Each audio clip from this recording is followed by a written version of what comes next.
ทุกคนมื้อนี้แฟนเลิกเวียกมื้อนี้เฮ็ดเวียกเป็นจังได๋เมื่อยบ่เมื่อยอย่างที่หัวหน้าก็ใจดีวะบ่ถึกด่าแต่มื้อนี้นะบ่ถึกด่าแต่มื้อนี้เขาถือทรงนี้คือสิเมื่อยเนาะแพงเลิกเวียกก็เมื่อยพอแห้งนี่ก็พากันย่างไปตลาด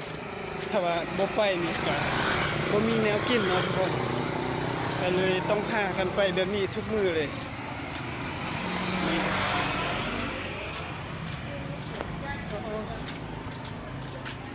ย่างก็เมื่อยมื้อนี้นอนหมดมื้อ